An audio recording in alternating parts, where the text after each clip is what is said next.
Blog Talk Radio. The motherfucking saga continues. Yo, what's up, world? It's badass thuggin' like I usually do, and you better turn it up, bust some speakers out, cause we off the motherfucking cuff. You dig how we do it? Dog Pound Gangsters 2000 and beyond. Bleh. What's up with it, y'all? Man, don't change that down. This your player partner, the legendary Cocaine. And you tuned in live to Off the Cuff Radio. Better not touch that down. Wiggling. Yeah, this is Cassidy, the hustler. And right now, you listening to the Guillotine. Show them the respect they deserve, man. Off the Cut Radio, man. Y'all already know how they doing it, man. I need y'all to stay tuned. They've been doing it for years, so show them the respect they deserve. And you heard it out of bars, mouth. Easy. Keep it moving like this. Yo, this your boy Rampage. You're not rocking with the best. With Off the Cuff Radio. Classic. History. Fix your face to all you haters. We off the cuff, baby. What's up, everybody? This your girl, Bonnie Dollars, the Queen of Trap, representing Crenshaw, and you are now tuned in with Off the Cuff Radio. What's up? What's up, y'all? This is Miss Irresistible, giving a shout out to the live show on Friday nights, Off the Cuff Radio, and I'm live from the 704. All right, we live and direct, episode 678, Monday night exclusive. I'm your host, King Eric, the Media Assassin, and you are now tuned in live and direct with Off the Cuff Radio. And this show is sponsored by Buddy Boy Entertainment, Screwball Radio, Da Vinci Clothing. Got my host T-Mac with the facts on the stage. What it do, y'all? It's another magnificent Monday on the freshest frequency of the internet, the most outstanding, undefeated, and always unrivaled Off the Cuff Radio. Shout out to our co-host of Spirit of Sandman, Lady Chinchill, and of course DJ Sincere of Dirty Basement Radio. And ladies and gentlemen, tonight this is a very, very, very special show because this is an individual that we've been trying to get for so long. Shout out to CJ of Wrong Kind Records for making it happen.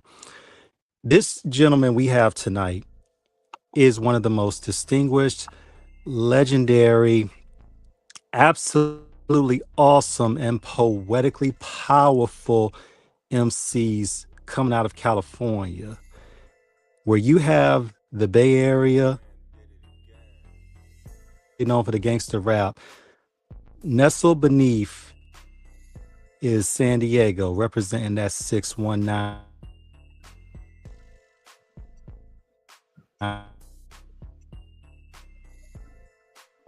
And he's everywhere. And you know him as Mitchy Slick, and he knocked your bitch, and so much more. There's so much more we can say, but we're going to let him speak so we can get right to it. Representing Wrong Kind Records, Lincoln Park, and one of the elite MCs of California. Ladies and gentlemen, the one, the only, Mitchy Slick. Welcome. Hey, what's happening, man? What's going on with you, man? Oh, man. Hey, it's regular day grind for me every day, man, you know? Yeah, that, man. Just working, homie. It don't stop, but thanks for having me, fellas. Dude, thank you for coming on. This is huge for us. I mean, Mitchy, 25 years of Triggeration Station, 25 years of dominance, Wrong Kind Records. Shout out to the whole set. ECB, Rick Nutt, My Boss G, Me-Face, rest in peace to Big Chachi, Big Hollywood, man, all the homies. Lil Mitchy Slick. Yes. All the homies, salute to them. Yes. Mitchy, your story is long, it's winding, it's about grind, perseverance, setbacks, and triumphs. Tell everybody a little bit about yourself in terms of how you started out, from, growing up in the sandbox to, the boardroom and mansions, man. Hey, really, bro, it's a typical West Coast story, you know, just like Minister Society and all the shit. The only difference is I'm gonna be stationary in just a second, real stationary. The only difference is Take your time. the only difference is, bro, is I shit I was in the, it's a I would like to say it's an environmental thing because I had all the lacing that I was supposed to have to be stuff and do Hmm. stuff. But what I learned about you know those streets, man, it's like you are a product of your environment, homie, and that's basically my situation, man. You know, little Southeast San Diego kid. I mean, contrary to what few may think, I mean many may think, is it ain't that different than the West Coast story that you know. You know the Compton, the Inglewood, the Watts, the whatever story. San Diego is really just broken down to Southeast San Diego that makes that uh you know a story that you can identify with. You know what I'm saying? Because if you from another place, you may think that all the glitter and all the tourist stuff and all that stuff is what makes up where I'm from, but that ain't it, man. And it's a trip because a lot right now it's a big old thing going on other podcasts about people saying certain things and having a certain ideal about San Diego that would make it seem like what I'm talking about is some, you know, some fluff or something, you know, some made up shit. But San Diego, homie, is just like any other story you know of in Southern California. The only thing is it's in Southeast San Diego, not all of San Diego, Southeast San Diego. Right, So the with that, Dago. yeah, you know, Dago. So with that being said, yeah, man, you know, we a football city, so you know we all got our camaraderie and all that shit from playing football. But then after that, it quickly turns into something else when you're from Southeast San Diego, and that's basically my story. I mean, you know, I got a lot of stuff out there where you can read the story and check it out, but I would rather them go do that on another, you know, on another time because we'll be here all day talking about, you know, my story. You know what I mean? But Understood. Yeah, as far as understood, man. And guess Understood. what? music wise, it just took off for me representing my city and my section, and that's what it started off being about. And then of course it grew into something else, but you know, that's how it is. So let's start with it from the music. Growing up in the Dago, Southeast specifically, and Yeah. so many people come from there. You know, in terms of Southeast. You know, I mean Nick Cannon. You know, is from there as well, representing. You know, I mean Faison Love's from San Diego. You know, it's Marcus Allen. I mean, the stars are from there, and that's where people have to understand that the royalty, the respect, the cloth of authenticity has already been there. You know, coming from the block, you saw so much. And obviously, your story is well detailed for those in the streets and for those that really know. What made you make that transition going into music in terms of what was it? When was that watershed moment knowing that this is what you want to do? And who are the influences that inspired you to take that path? Well, you know, like I always say in most interviews, everybody, I think everybody around got that couple pages in their notebook. You know what I'm saying, where they had their favorite little rhymes or whatever that they wrote down. But for me, I ain't gonna lie, it was a lot of things, but the inspiration for wanting to do it is gonna come from the greats. You know, the you know, from Easy and Dre and all them, and then turning into like uh cocaine and the Bud Law with that movement and Big Hutch and then MC8. But the business side, actually to jump in and try to see if I could swim, that's gonna be from them them cash money and them no limit days. And you know, with the way they did it, it just kind of inspired me to say like, man, you know, they did it on their own. We don't got to go through the big machine to make it happen. And you know, we went from there and turned it up, man. That's all we could do. So that was the inspiration, just wanting to be a businessman and knowing that I could do it without having to go through the big machine, the big corporate machine. You know, Absolutely. Now, we there are don't two have things access that an to that art, really. We don't have that right. much access to that big corporate machine in San Diego. So that kind of made it appealing. You know what I mean? And one thing about having those pillars of support, Mitch, is that there are two things that you need. You need a label. Shout out to CJ Ron Records. That's where Yeah, the for sure. the CJ template CJ was. stood on that. Yeah, Yes. and still does. And of Yeah. course, 20 Toes Down. And of course, a producer by the name of Cricket. For sure. For sure. For sure. Yeah, for sure. you know, Yeah, Cricket so came through on that first album and made a lot of made a lot of those first beats. Damn near all the beats on the album that really opened the door for me and the whole neighborhood to just go ahead and jump in the game. Yeah, Cricket was very instrumental in that movement. now what's even more incredible about that album, and you and me talked prior to this, Triggeration Station is one of the all-time classic albums. It is right up there with NWA Straight Outta Compton. It is right up there with Ice Cube's Death Certificate. It is right up there going to the Bay Area with the Click, and E40s in a major way. Right. It stands with the greats in a long line of Doggy Style to Chronic, Funk Upon a Rhyme. Any record coming out of California, it's right there with it. And what was even more impressive was the fact of the people you got on it as features. Now, mind you, this is going back to 2001. So this is before social media. This is, Straight up. where you really, really, really had to have a name out there. I mean, you had individuals like E40 and all these guys. I mean, this is incredible, man. It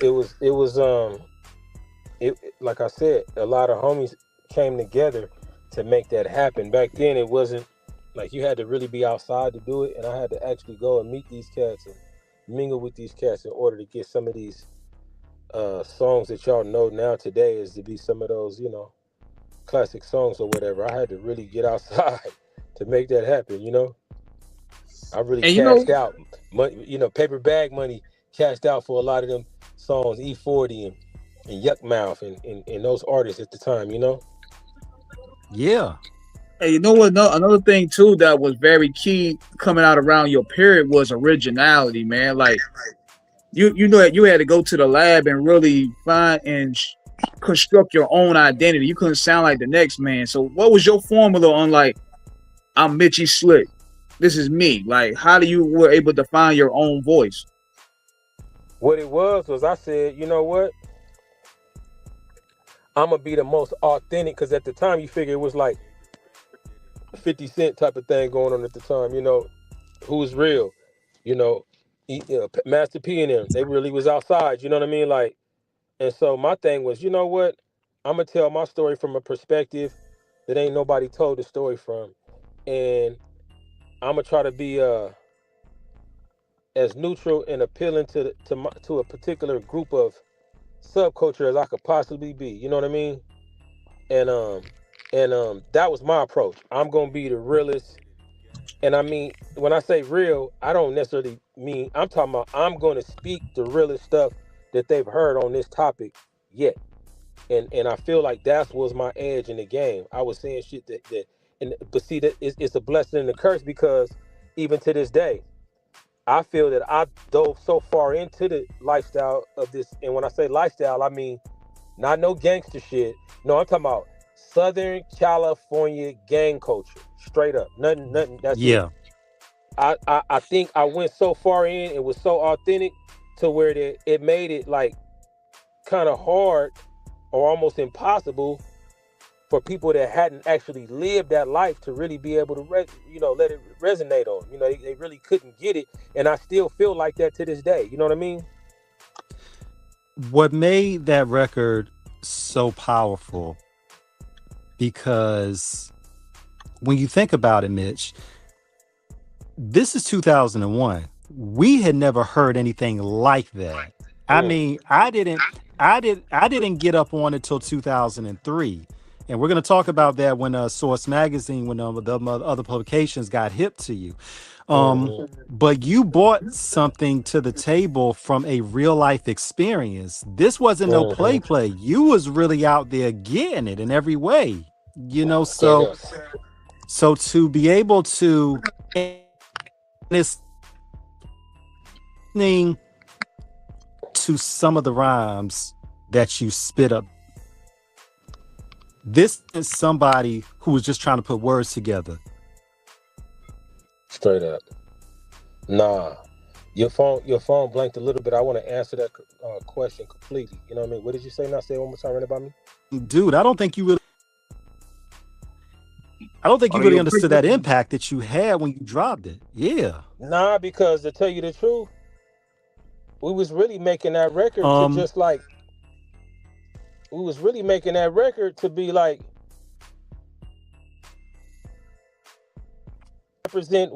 represent the city. So yeah, nah, I had no idea that it was gonna make that noise, but it ended up charting. We dropped it in the first week. It charted like on Billboard. Right behind Snoop and the East Siders. Man, it was crazy to see at that. 13, number 13.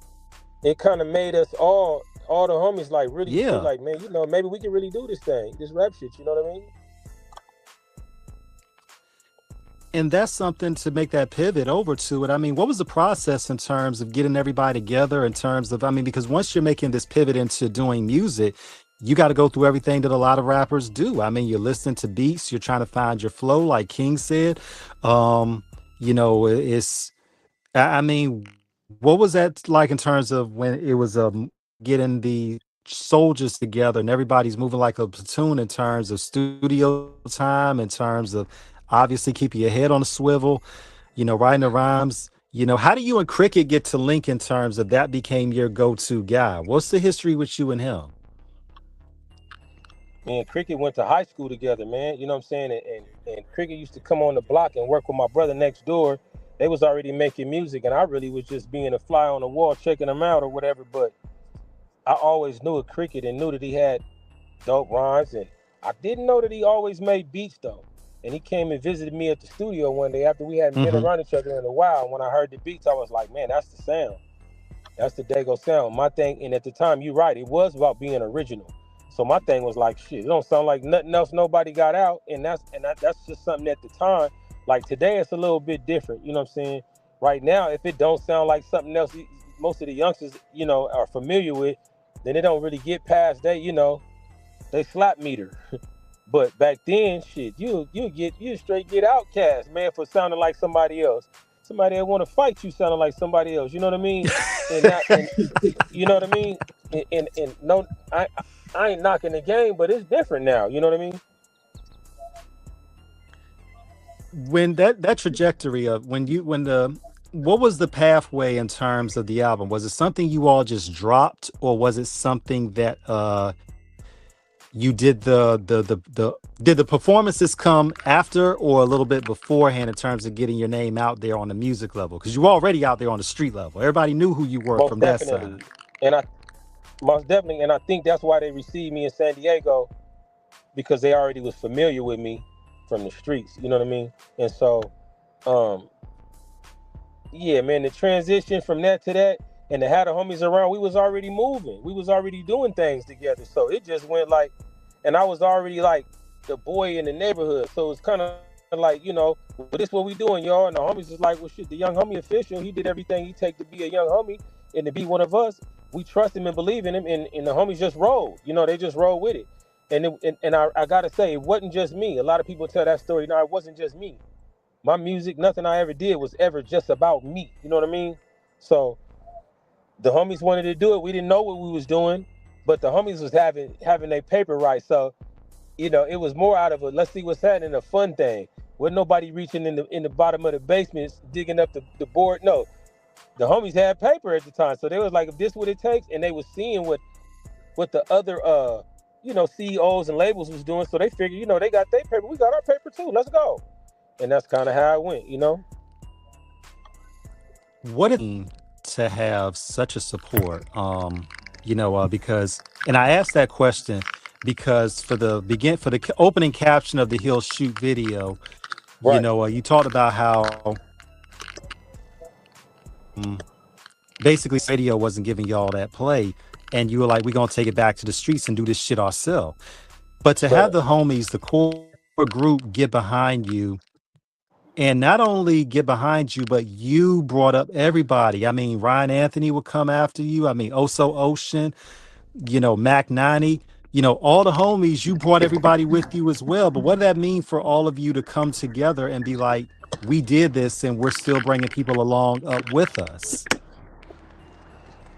Well, that was the plan, and I plan to even do more and make it bigger than what we made it, man. You know what I mean? But it's kind of hard to, it's kind of hard to do some of the stuff we was trying to make happen in a town that ain't really, you know, doesn't really have the infrastructure. You know what I mean?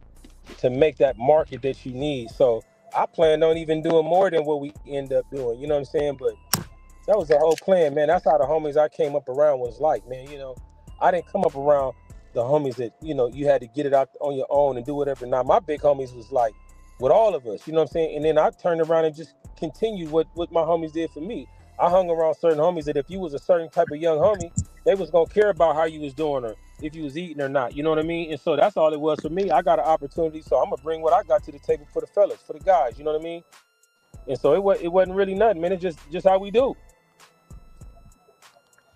Now you were already well traveled a little bit in terms of prior to. I see the Prairie View A&M. You got Oh yeah, I'm representing today. um yeah, man. So you had been around prior to. I mean, when you on Sugar Ration Station, you talked about all the places you was out, at in terms of where stuff got cracking and going. Um when the record started really to move, when did you all know that you had something in terms of like, because there's so much more that we got to get to in terms of what this launched for you.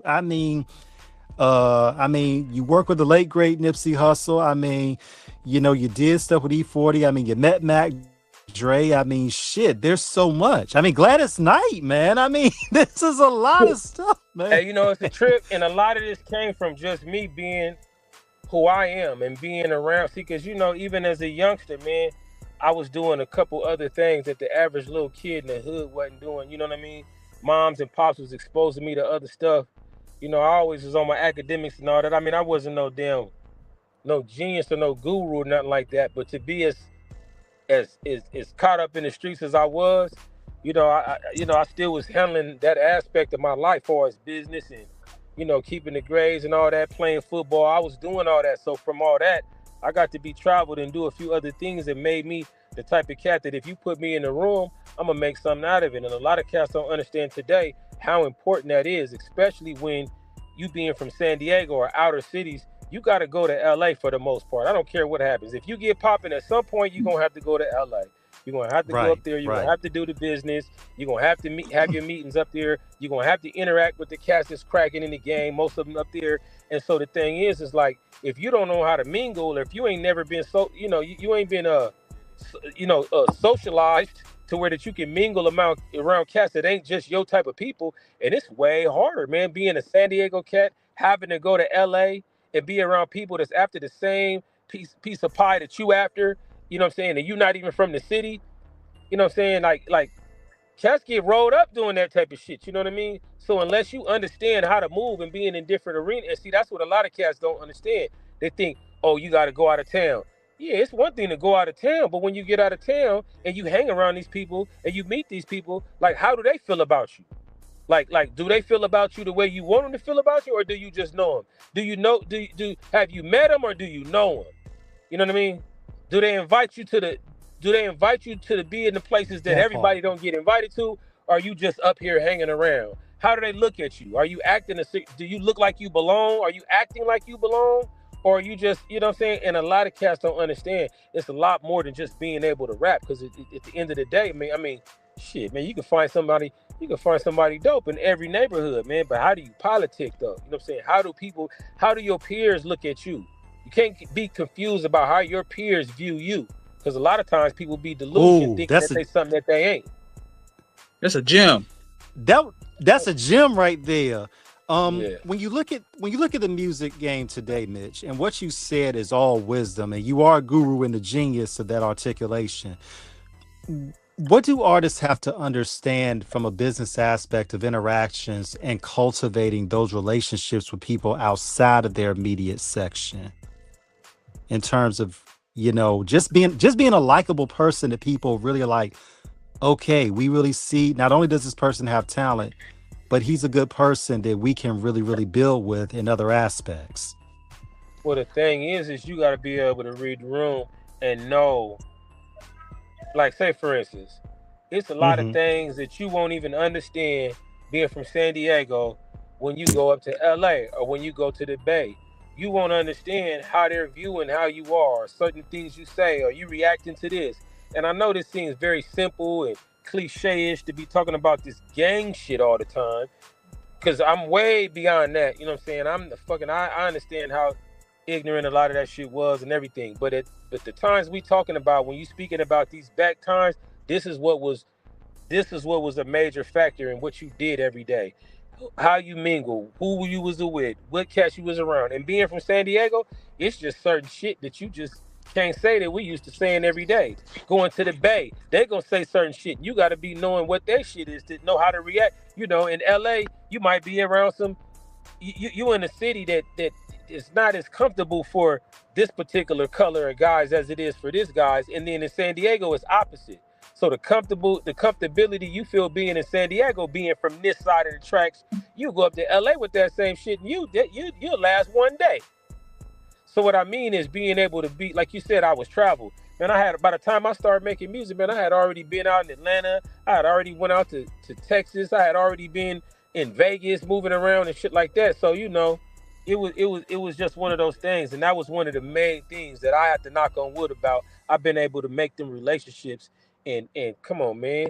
My first trip up there, man, I basically was with one of the godfathers that invented West Coast gangster rap. You know what I mean? I was with Sir Jinx, man, and Sir Jinx basically taught me the Rest whole in game.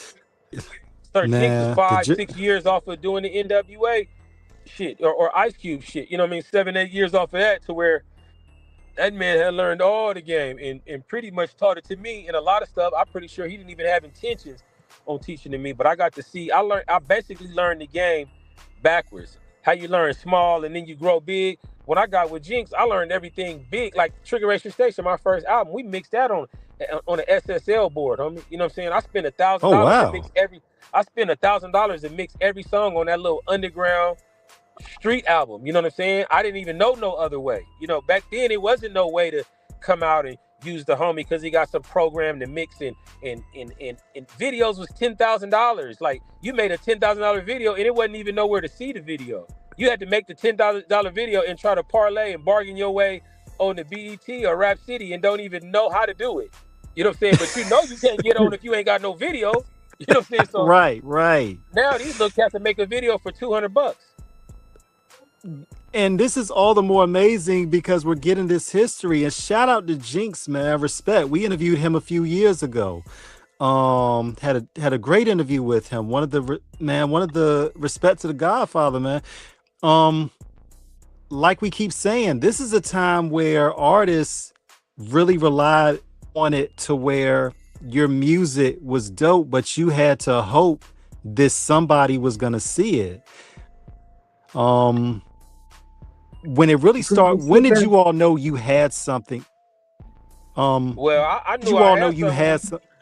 we put the first demo out. Just the reaction from the first demo. I made a demo, and Okay. 30 days later, I'm with a platinum producer that produced Ice Cube albums. Within 30 days of me making my first demo, me and a few homies went up there and basically did the old school audition rap for him type of shit.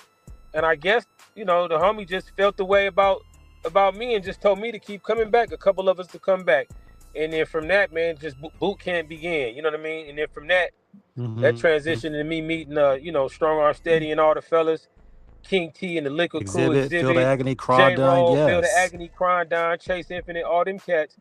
And that came from me being able to be universal, and because none of them cats is like, you know, really like full-fledged gang street niggas and no shit like that. You know what I'm saying? So that's where they embraced me at. That's where they opened the Uh, door at. I couldn't just go fall in they with were, this camp or that camp because at the time mm-hmm. around LA and all that shit, everybody was, you only the dog pound, they was Crips. You know what I'm saying? This group they was Bloods, or this group they was from this neighborhood. So I wasn't trying to get on with nobody else, but here was an open group of MCs that would give me an opportunity to learn and do my thing, and I'm hella grateful to them for all that, man. For him.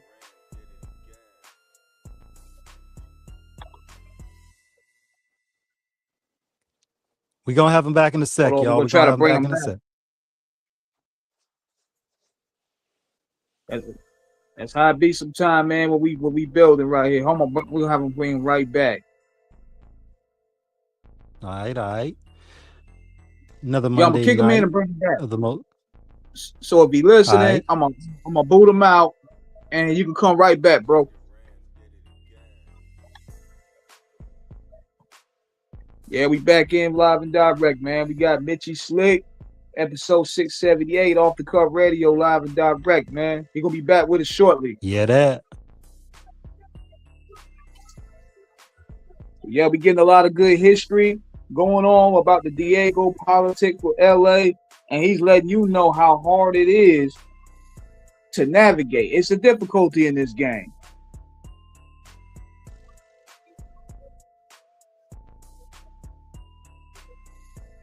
Like people don't understand, man, what really goes on behind building a brand and staying on your grizzy. Absolutely. And Spirit Wonder, we see you. Thank you so much for joining us again, man. We always appreciate you coming in, always showing the love, showing the positivity and the support, man. We thank you. We thank you. We thank you. Thank you.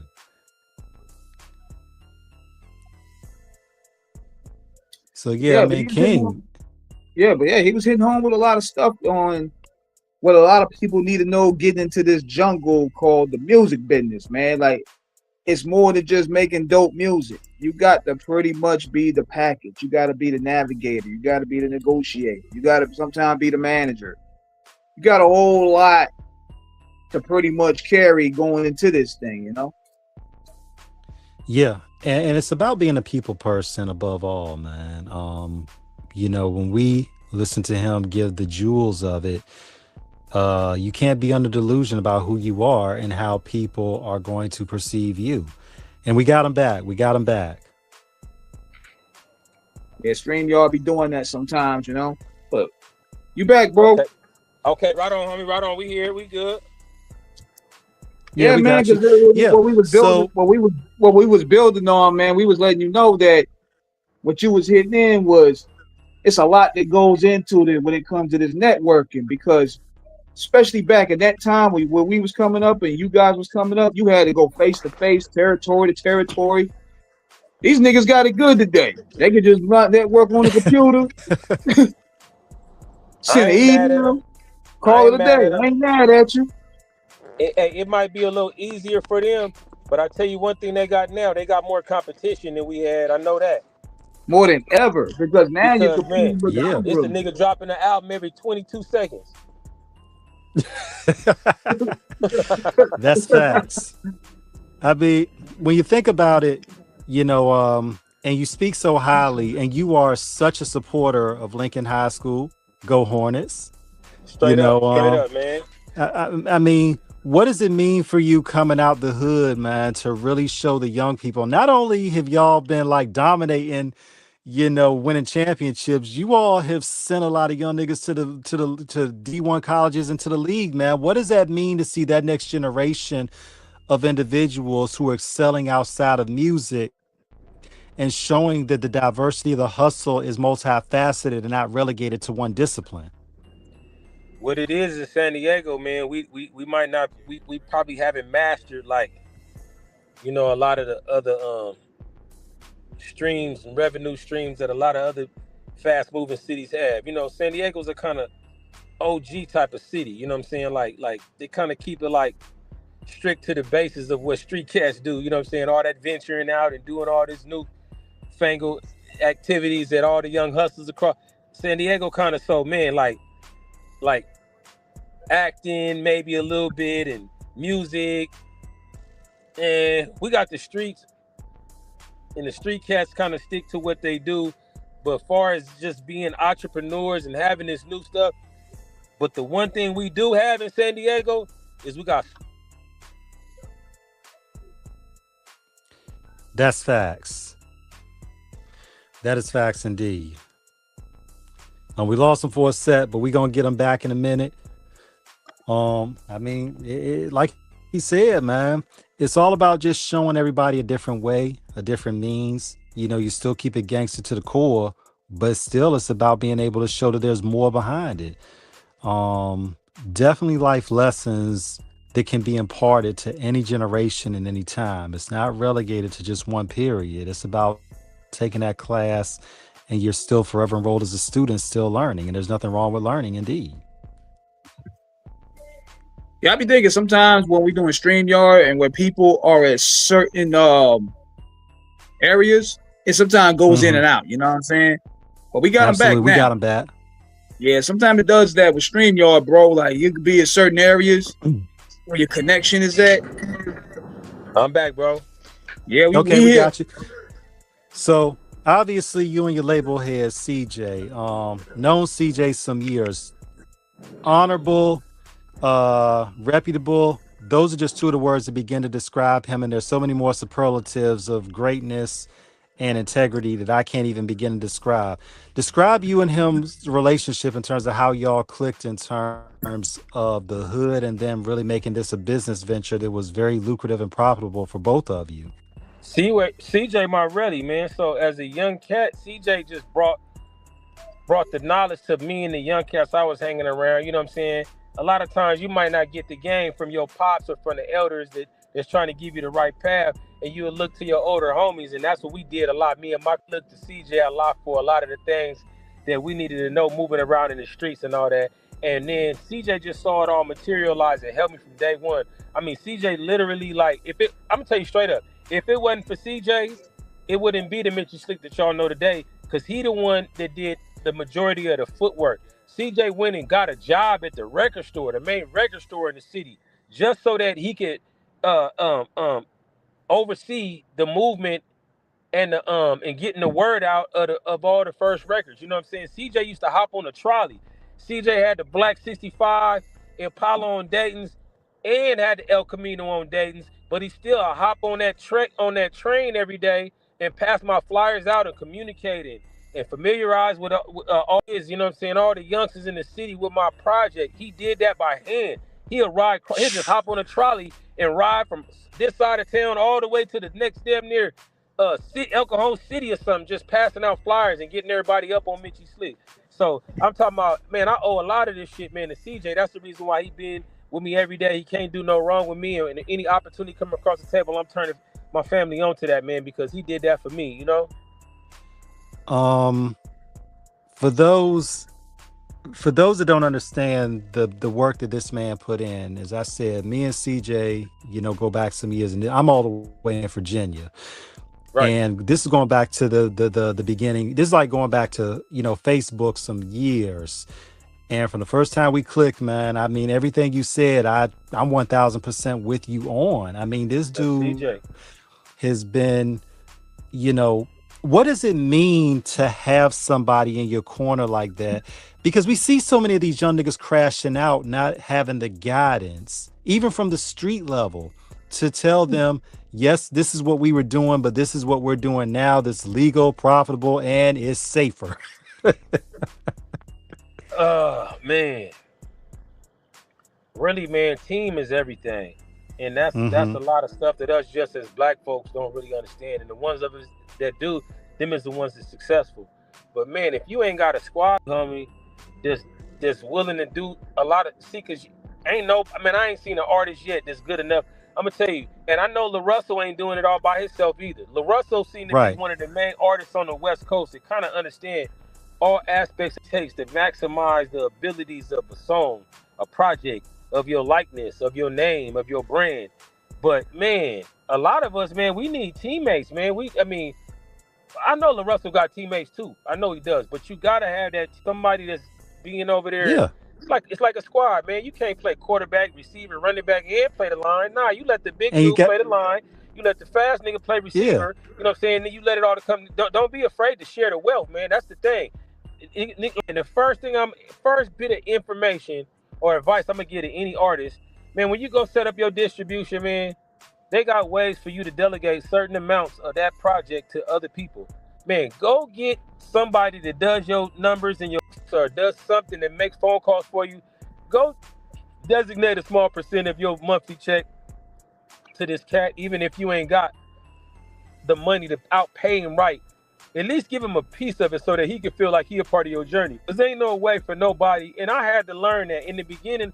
I didn't really understand everything I know now. I know some of the things I could have done earlier to make the team grow bigger and whatever, but I end up learning that later on in life. But you got to have teammates and you got to spread the shit so everybody feels they going to get they full effort and get a full sacrifice for a reason and not just for a dream. You know what I'm saying? Mm. And That that's now, that's that was that's game. that's That was game. yeah. And the thing is too, you can have the talent, like when you say you got the team. You can have the quarterback, you can have the dude that can pass the rock, you can have the people that can receive it and know what to do with it in terms of they know the destination, but you got to have the coaching that tells everybody the strategy. We got you can get to the destination, but this is how we get there. And it's crazy because the shit has, like when I was young, we wanted to have the big homies included in what we had going on. We wanted the big homies to be around. We wanted acceptance from the big homies. But now it seems like the youngsters like kind of don't want the big homies around. And I've been pointing this out lately. Go look at the old Tupac shitter. Go look at Snoop and them. And look at the Right. crew and look who's rolling with them when they moving around and doing what they doing. Right. If you look in the back, it's some G's. And you might not be able to recognize them as G's. It's some older, but look now. If you see the new artists now, everybody in the whole crew 19. Everybody look like a rapper. Everybody That's look true. like a homie. That's true. That's the run into each other. It's bullets flying. Instead of being able to do some politicking between the G's and figure out what's going on. When you moving with somebody that's already been through these lands, travel through these areas, you're gonna have plays and connections with these people to where that they can make a phone call and get some shit resolved, or make a phone call and make two young groups of fellas come together and be on the same page instead of just bumping into each other and not having no familiarity with one another. That's the G's being around. I'm not knocking them for it. They being successful, they doing their thing, but rappers wasn't killing each other and doing all that shit when this shit got its hit, Nah. homie. You know what I mean? And coming from where you came from and understanding how you was really out there, to hear those words of wisdom from you is especially poignant, because there was always beefs rappers had with each other. Obviously we look at, because this is, when you were starting out, Big and Pac had already gone on. We had Scott LaRock. We had Big Stretch, rest in peace. So when we have those situations, when somebody has really been through it and he understands, especially what it means when it goes down, right? He's looking to a situation of how can we diffuse this, because if this bomb goes off, y'all not gonna like where these body parts end up. Straight up. And it's gonna be more of y'all lost than us. Straight so that wisdom, like you said, is imperative, because it means that somebody is the fulcrum that is keeping it together in terms of, one thing about it, we all come from the block, and we know one thing, especially being older, especially the time we came up, guns were something that came out as a last resort. And if the guns came out, shit was just fucked. It was all bad after that. But we were trying to not make it all bad. All right, so you're moving now with it. Tell us about when Double XL and the Source magazine give you those features, and when you realize, like, we're beyond San Diego, like, we're on a national level. Everybody knows who we are. Tell us about, what was that feeling? It was crazy because all the homies started calling from jail. And you got to understand my mind state at the time. That's all it was really about right then. That's all we really was after, man. Being able to get that hood recognition and represent the hood and let everybody know our hood on this thing. You know what I'm saying? So when I started getting calls from the East Coast and people I knew from out of town and the homies I was hustling with in Atlanta and St. Louis and all that type of stuff, when that started happening, that's pretty much when we knew it was up. You know what I mean? On then. Yeah. No, it was a good feeling, man. But at the same time, I always had a goal and somewhere I wanted to be. So I wasn't never big-headed or feeling no way about that, because I always felt that me and my crew, as as cocky as us San Diego cats are, I always felt like I was supposed to be where the biggest artists were. You know what I mean? I always felt I had it. That's when I didn't really know that it's a lot of politics to this game, and you know what I'm saying. But yeah, it was cool, but I always wanted something bigger. So it never was nowhere I got complacent or nothing like that. I always wanted something bigger, man. When you look at the big homies like Don Diego, Free Don Diego, when you look at guys like Damu, when you look at guys like Battle Loco, all y'all coming out of Diego, man. But Hmm. especially with you and Damu especially because you all dropped a album together, the 23 Blocks album. Um, to see all of you individually move and then come together as a cohesive unit and everybody's putting out music. What did that mean knowing that you all were putting on for that Southeast section to really bring everybody up to let people know we're here, we not going nowhere? You know, it's a trip. We wasn't even thinking that into it. You know what I'm saying? Now later on, me and Damu understood what we had, and some of the biggest songs that I ever put out. You know, some of them was with Damu. You know what I'm saying? But me and Damu, like I said again, we wasn't really thinking all the way nationwide. We was really thinking about representing the city that we was from. And me and Damu came together because our neighborhoods, you know, dealt with each other like that. You know, our neighborhoods dealt with each other like that. So therefore, we was just repping for the homies.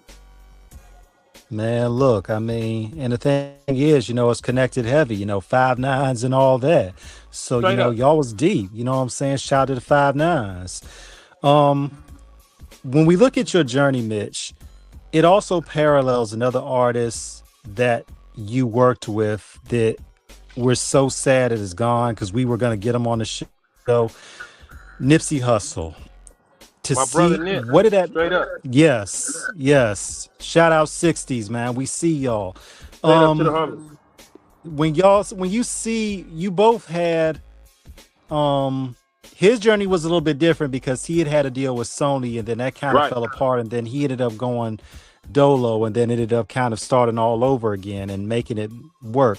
But you both Right. got out there in terms of hitting the turf, interacting with the people. You both made magazines before the world knew who you all were at large. Right. What does it mean? What do these artists have to understand in terms of the hustle that this is not going to be given to you? This takes work, and that you have to really, really, really be dedicated to the craft. Shit. That's what Nip first told me when I first met him. We was at a convention, man. We was at a sneaker. I don't know. I don't remember which one it was, but we was at a sneaker convention, and Nip and them was like 100 deep, straight up, and it was just me crying down field, maybe like one or two homies. And Nip sent one of his boys over to me just to let me know how much he fucked with my music, told me like how much he my craft and my independent hustle.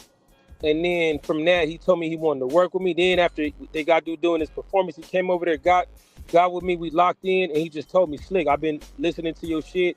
I got respect for you, homie. You kicking that shit. I know you's a real nigga, homie, and I hope we could work someday." And the homage that he showed, I've never been shown that homage by another artist before because I knew that he identified with me because me and Nip come from the same shit. It's one thing to be from the hood. It's one thing to be an artist that's repping where you from, but it's another thing like when you really like in the circle of the main homies, and a lot of people can't understand that, but lot can. Like it's a crew of homies that when you drive through their neighborhood, you see their cars and you see them outside. There's a lot of niggas from the hood. Are you one of the boys that if something go down today or something pop up today, your name is one of the names that comes up. Whether it's the homies is on the corner posted up. Oh, hey, what's the name? When you one of them homies that's in that direct circle of the main homies in the turf, it's different than just being a homie from the neighborhood that rap. It's very different. You know what I'm saying? And that's one thing that me and Nick could really identify on our positions in our neighborhood. I won't say we was exactly the same in our neighborhoods, but because I was a Right. little older than Nick, but at the same time being like some homies that like when shit was being politics or talked about in the neighborhood, you're within earshot of what's going on. That's a different homie because when you move, when your rap stuff move, it's different homies moving with it. It damn near become like the turf movement, not just your movement. It's like the turf's movement. You know what I mean? And so that a lot of shit I talked about, Nip being authentic as he was, could understand what I'm talking about on another level. And that's the niggas I rap for. And unfortunate for me, that's not the majority of the people that you could potentially have as a fan or a customer. You know, my fans and I ain't gonna lie to you, the most concentrated amount of fans I got is in jail. You know what I'm saying? Well, I mean, you could say you got a couple of fans here, all the way in Virginia, North Carolina. Yeah, man, I appreciate y'all, man. Shout out to North Carolina and the VA, man. Shout out to Man, Aggies, man. Straight up, man. when you when you think about that time in terms of it, because when you came to when you we double back when you went to LA, and one thing about it is something you all have a saying, and that's that's ROC.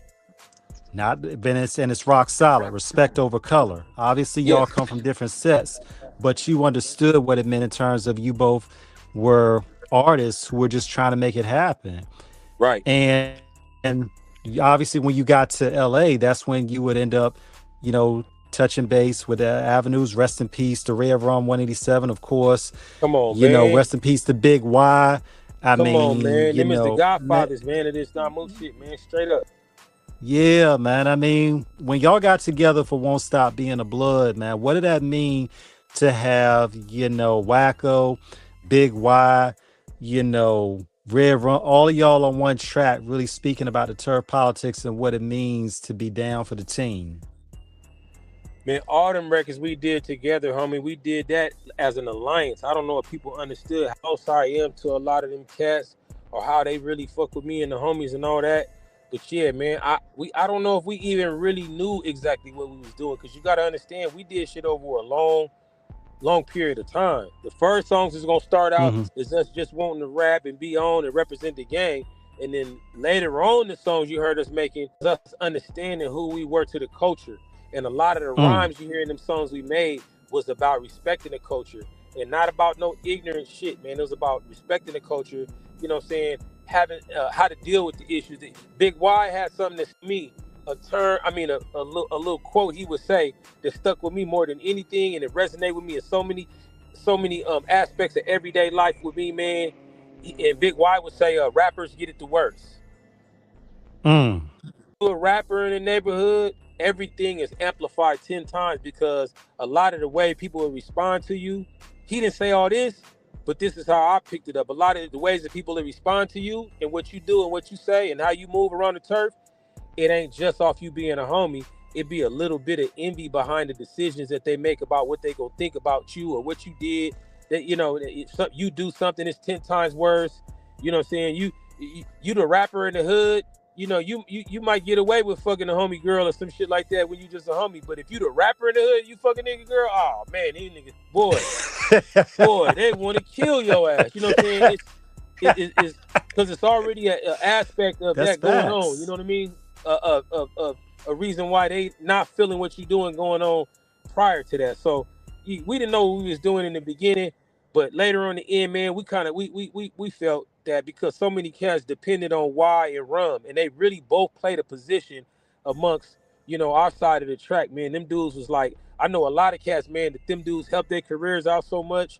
You know what I'm saying? They played different roles. Not only was they rapping, man, when they had young homies up, Rum would pick up that camera and document what we was doing. Why mess around and put on his executive jacket and put the young homies record out or something like that. And so, yeah, everybody pretty much took on that same role, man. And they was good influences to me to show me what I need to do, the importance of what I need to do, and what I was obligated to do for the cats that came up behind me. So, man, them dudes, man, we really took a big loss when we lost them two so close to being at the same time, man. It hurt the homies bad. They might not even realize how bad it hurt them, but it did bad. Man, I mean, look, rest in power. I mean, AIP, BIP, I mean, to Big Y, I mean, to Red Rum, I mean, to Half Ounce, Half I ounce, come on, mean, my baby brother, man, straight up. yeah, man. You shouted out all Um, the homies, a lot of homies earlier, man. Yeah, the K Bizes, the Reek Nuts, you know what I mean? Skywalkers, you know what I'm saying? A lot of homies. Beazle, shout out, the homies that wasn't rapping. It took a team, you know what I mean? It took a team. Them is the cats that be up there with me in LA, you know what I'm saying? Like, you got me thinking about so many things right now because it's been some shit I've been going through with this rap shit lately, homie, that make me feel a certain way about it. But I won't allow the game to make me feel like it was in vain. It might not have turned out to everything that I wanted to be, but I know I learned a lot, homie, and did a lot of stuff for my city and for the community, man. And I probably wouldn't have never did it, and probably would have been somewhere else if it. I like to say rap kind of kept me out of a lot of trouble, even though it got me in a lot of shit. It kept me out of a lot of shit too. You know what I mean? It's the 50-50. Man, But that's come with but the that's job, something man. when you started really making the noise out there in a good way. Um, did you and CJ ever think about trying to go into a major label deal with anybody, or pretty much you all were like, we can do this on our own because we did it No, on our own? nah, man. We was just saying what we thought sounded cool.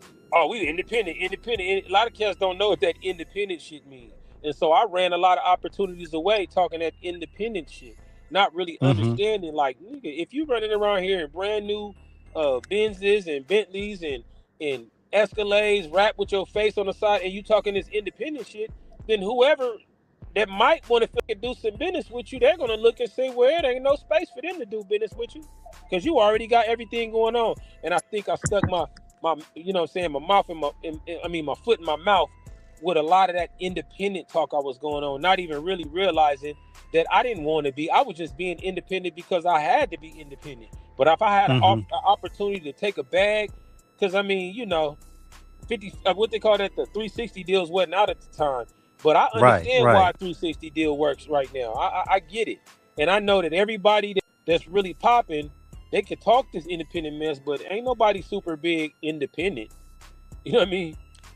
But it's crazy though, because when we think back to 2001, um, and that was a movement, especially for me personally, because I think about two albums in addition to yours that came out.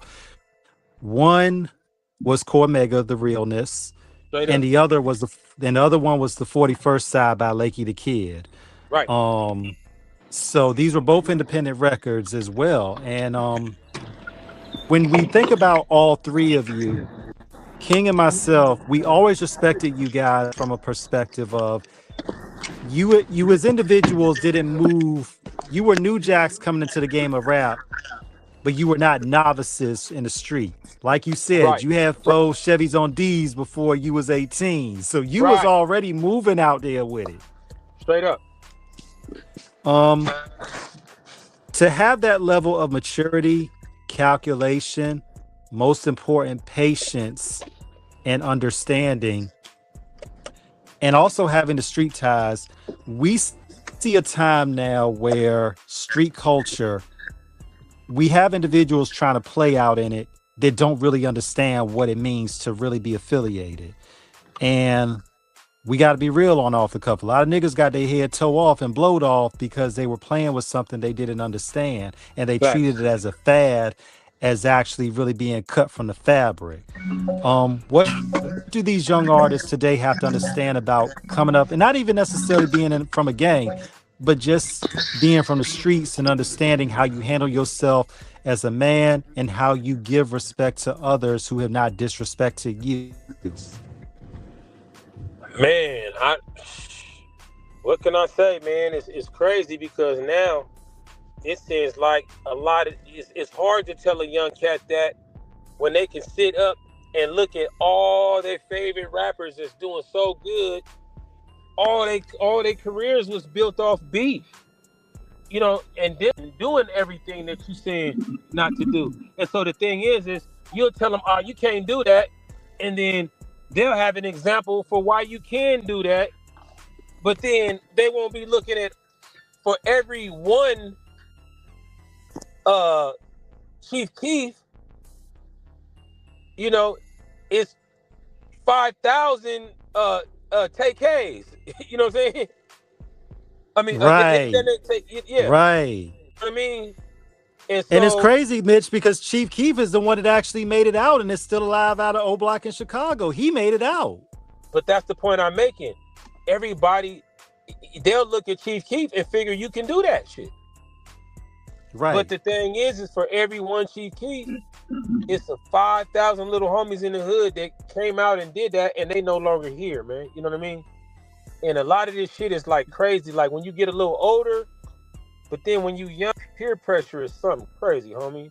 You know, and then when you sit up and let like what the streets say or what the internet say, provoke you to doing stuff that you potentially know you gonna get in some shit for. And that's the hard part, man. Like, every day, man, I just think I used to be looking at like I remember saying this about Lil Durk, man. I was like, yeah, Mm-hmm. Dirk. I was using Little Dirk as the example instead Right. of Chief Keef. You know what I mean? Like it's Dirk, and it was in the cold part is these streets, man, and these fans and this internet. I have little homies doing stuff that they shouldn't really be doing, man, and they figure they can because it's an example of somebody that did it and it worked for them. When When did you that's what made start that seeing? song. Mhm. Go Yeah, I ahead, was gonna King. Go ask ahead. you, when was the moment when you start seeing that this industry, for the most part, is like more like smoke and mirrors? Oh man, let me see. I could think of a million ones. I could think of a million of them, but let me think of one. Smoke and mirrors. Uh-huh. Um, I'm trying to one that's politically correct, and I'm sorry, y'all. I'm too old It's to not be. okay. I'm too old We're to not not be politically correct. I don't get to just say whatever the hell I want to say, like when I was a little kid. You know what I'm saying?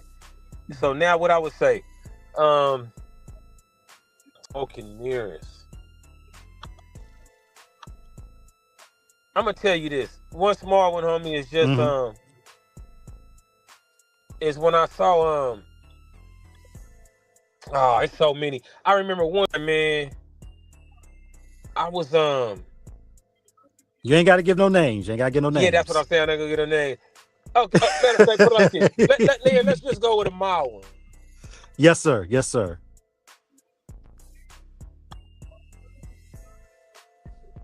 Uh, so when you look at it like that from that side of it, the collaborations that ultimately will come, Strong Arm Steady, you, Crondon.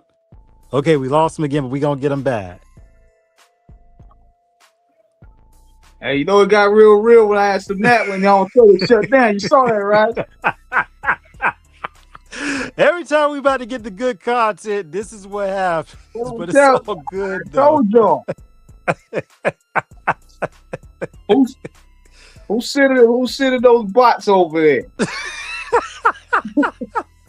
Look. You know they tried to shut Kendrick down today, man. And daggone now the situation is, Who making them? Who making them look, they phone done calls? caught us too.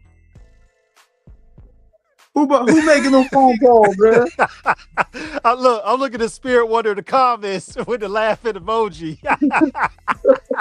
Said he was about to answer that question. Yeah, we got him back, man. Ooh, he's back with us. He's back with us. I got it, homie. I got the routine now. I know how to do it, man. Yes, sir. Yeah, we was laughing about that, man, because as soon as you about to Every time answer, somebody call me, you hang up. yeah, you saw what happened. We was about to answer the question. It just ironically cut off, and I was like, "Oh man, they on my neck." Hey, what was the question? I was like, "What was the moment? What was the moment where you started seeing the industry was full of smoke and mirrors?" Man, I was over at one of the producers that I named. Let's just say, Sir, I'm with Sir Jinx, right? Yes, sir. Yes, sir. And prior to being with Sir Jinx, I had been looking at this particular artist and loving their music and all that.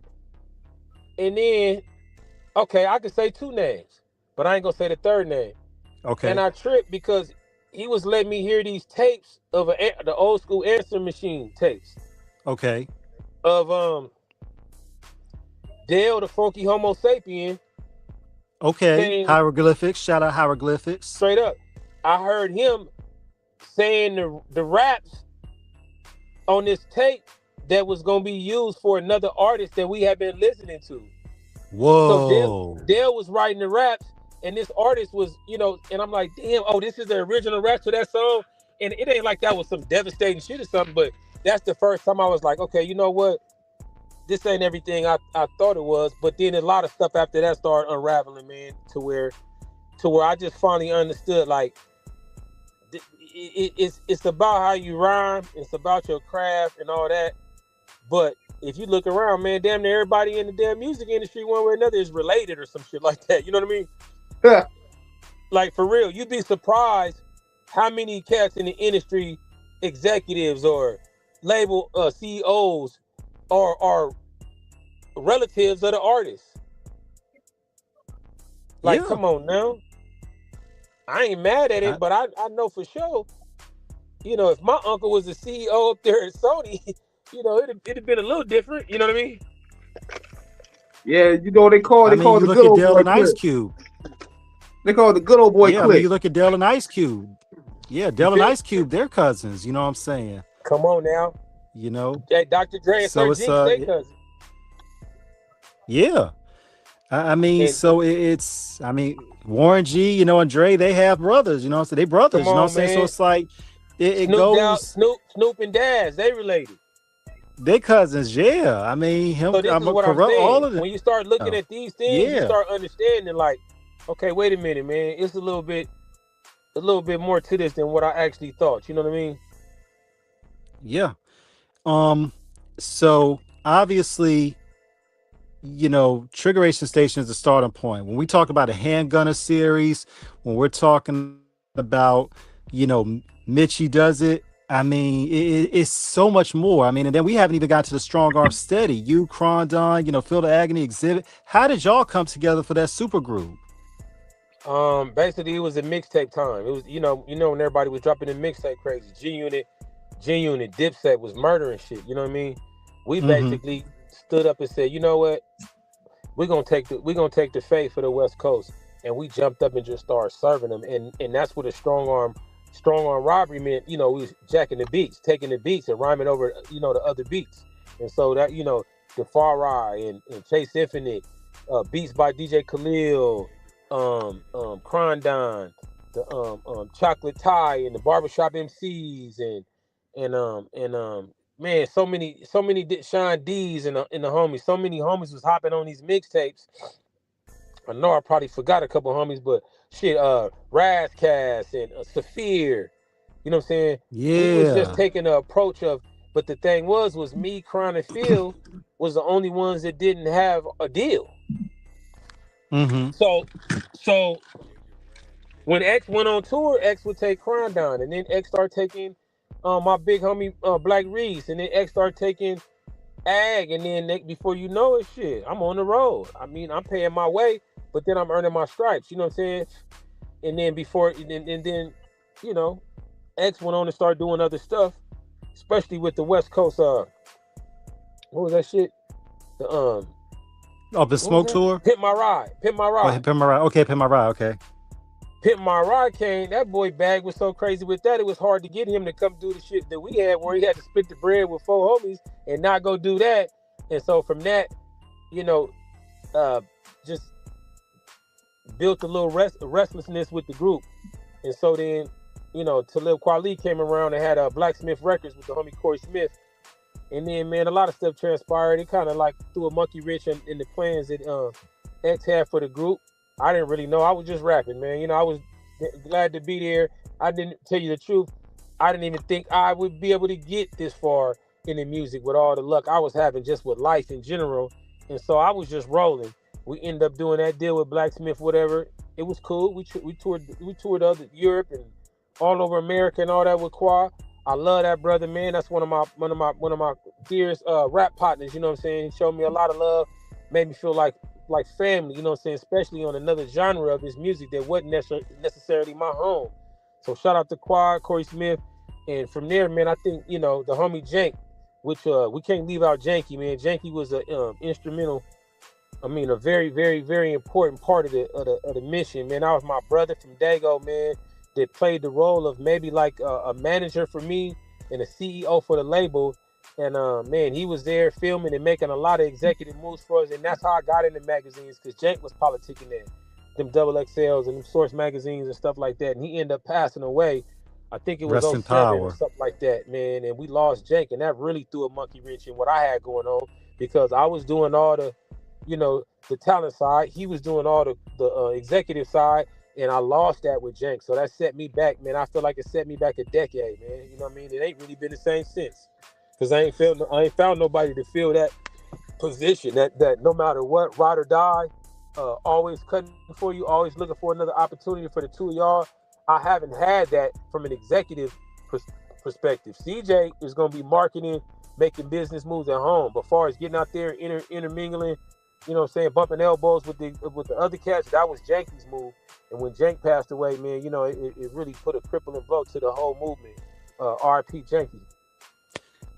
You know, we hear the pain. We we send our condolences. We know the feeling because there were some people that helped us along the way that we lost. So, there's nothing like having somebody in your corner that not only believes in you, but is an active participant in pushing your movement forward. That Dago push is a hustle like no other, to have somebody from the heart who really believes in what you're doing for the home team. And that's something, that type of that's priceless in terms of that level of commitment. Um but look at everything that you've accomplished since then. I mean, when you think about when you made it to the Bay, the world's freshest, DJ Fresh, the album Damn. you and him did. I mean, dude, feet match the pay. I mean, how did that come I was listening about? to it. I was actually listening to that before we even got on the air, because whenever we have a guest, I go through the catalog. So you got to go through a little bit and give people Yes. an insight of that. Man, DJ Fresh. That's when I had shot up to I had just moved from Vegas, man. I just a lot of the rap stuff that we was doing, I ain't gonna lie to y'all, man. It was always secondary to what we was, to what we was doing, you know what I mean? So a lot of the rap stuff I would be doing would be that'd be the overflow of what we already doing. So when I was in Vegas and the stuff I did in Vegas, that's because we was already in Vegas doing some other shit. Then we go Right, to the right. Bay. We already in the Bay doing some other shit. But in the process of me doing that, I'm venturing off and I'm mingling with the filthy riches, the Jay Stallings, the Jackas, the Fodies, you know what I'm saying? E40, all the live wire homies, you know what I'm saying? Yeah. All the cats, man, all the producers up there, man. Mr. And Fab, yeah. Mr. Fab, come on, man, the list goes on, man. My nigga Juice, man, from Frisco, Juice, Larry June. Guce, yes. Yeah, Juice, Larry June. That came from that right there. And in the process of me swinging around the Bay, man, at the time, Fresh was And the we can't man. forget Fresh, Tracks a Million. We can't forget him. come on, man, Tracks a Million, man. I represented. My Look. memory is so messed up, man. That's why when I lead the interviews, man, it be my interview. A lot of times people be upset with me because I didn't mention this and my brain, man. I'm shit, man. I be having too much stuff on my brain. But yeah, man, straight up to all the my figures, homie. You know what I'm saying? Andre Nicotina, you know what I'm saying? All the cats I Dre work with, Dog. and Come on, all the Filmo, cats. Come on, man. man. And we 415. cannot forget. Yeah. We cannot forget, man, the legendary Mac Dre, man. And Mac Dre was my homeboy, man. Straight Is up. Romper Room Click, nigga. What? Kilo, all the homies. I love Kilo. Like he a big homie of mine from my neighborhood. Damn, man, Yeah. you feel me? And Big Don, all them, man. Them cats really showed me love. And I wasn't just up there rapping. I was in the trenches with them cats. You feel me? Yeah, man. And in the I mean, look. process, Yeah. mhm. And I mean, we remember too when you was in that represented video with Drew Deasy and all them niggas, man. Shout Come to on, San man. Jose, the Come 408. on. The San Jose homies, man, straight up. And so just with that, at the time, shit, DJ Fresh was the sound of the Bay at the time. You know what I mean? And Right. so it just happened to be a timing thing. Me and Fresh made a friendship, man. And Fresh used to just come, man. I had a few houses up there. Fresh used to just come, you know what I'm saying, hang out for a couple days at the pad, man. We eat some food, cook good food, and just work. He bring the studio with him, and we just knock shit down on the spot. And that's how we came up with the Feet Master Paint album, man. Organic as hell. Organic. We was homies before we made the song. Now, think about this time too, Mitch, in terms of what y'all were doing. Like you said, Strong Arm Steady was birthed out of that mixtape bliss that New York has. So you're living through two eras of the mixtape era and when the Bay really starts to make their renaissance.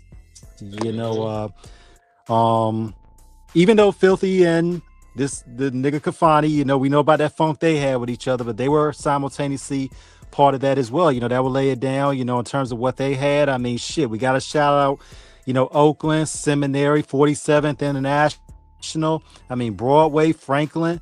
You know what I'm saying? I mean, All shit, that. we Shout out saw to the San seminary Francisco. homie, straight up. Yeah, man. Guys, shout out Double Rock in Little San blood and them over Francisco. there in Yeah. Dogtown. Stevie North Joe, Oakland man. homies. Shout out to Yeah. Fab over there in North Oakland and Marshawn Lynch and all them over there. Yeah. Man, shit. Acorn Houses, nigga. The Yeah, Alphabet yeah. Boys, man. Yeah, East and yeah. West Oakland. You Yeah, man. the 10th Street Dubs, homies, man. East all that. 22nd. Straight up. Yeah. Um, when you think about everything, and especially because we still not done. Gladys Knight, old school, classic track. You were on Queen Latifah with her getting to perform that. How did that happen? Gladys is my aunt by marriage, fam. She married to my uncle, man, and just from family, and that's hanging and being around and having family days and chilling, and the ideal came up. Man, that was so easy and organic. It ain't no big story to that, man. Gladys had the dope ass studio at her house, and we went up there and knocked it down, man. That's it. That's family, homie. That's how that came about. That wasn't no. I mean, she loved my craft and all that, but that's in house. You know what I mean?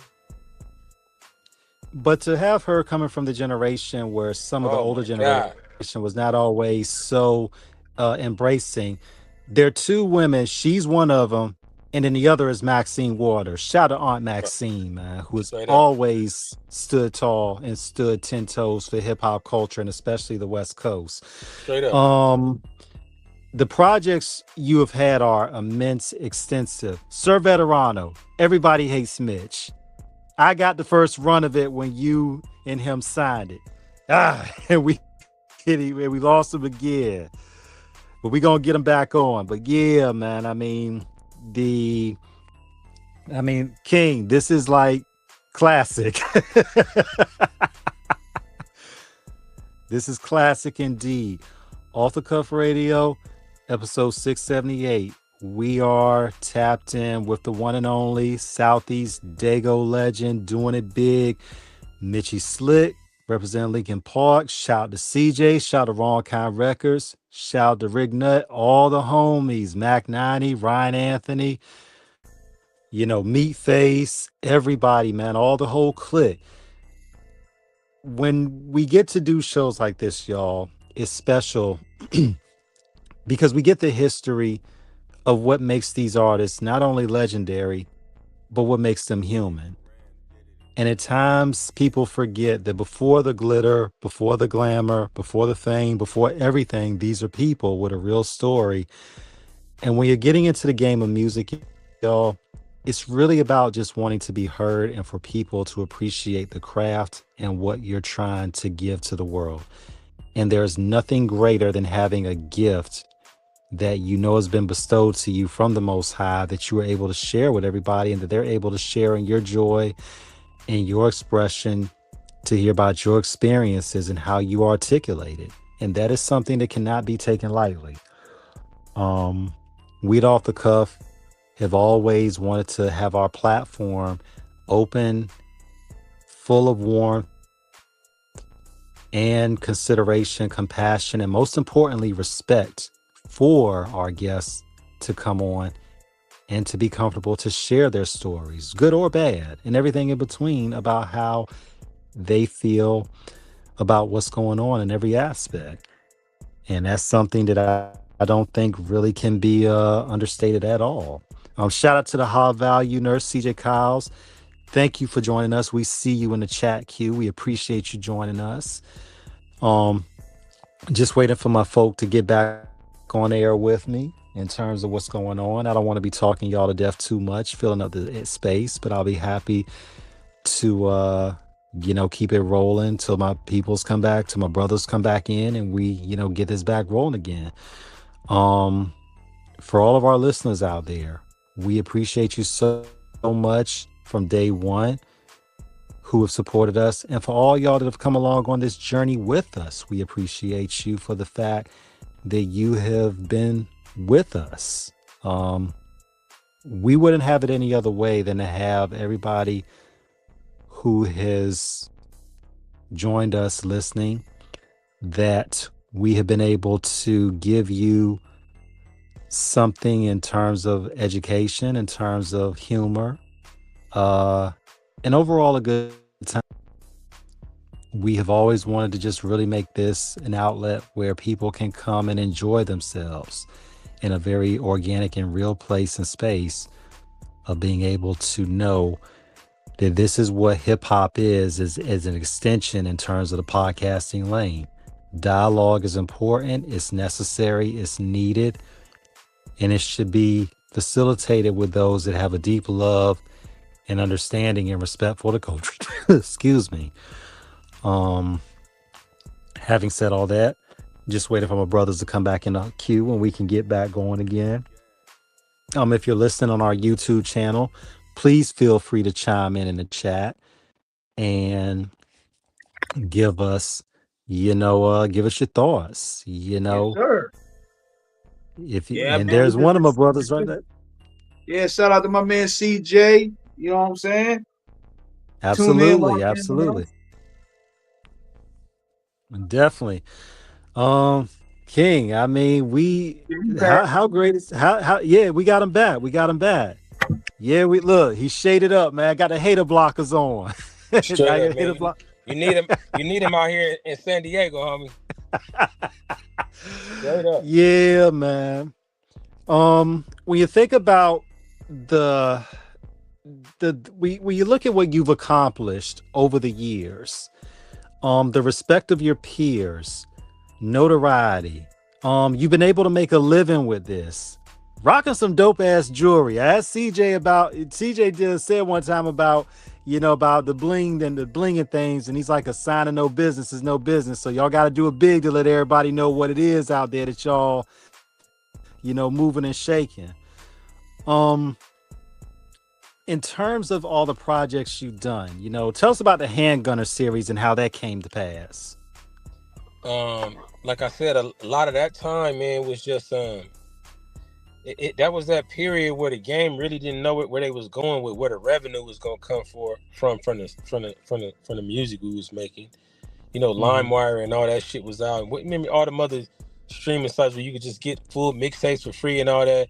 At the time, yeah, man.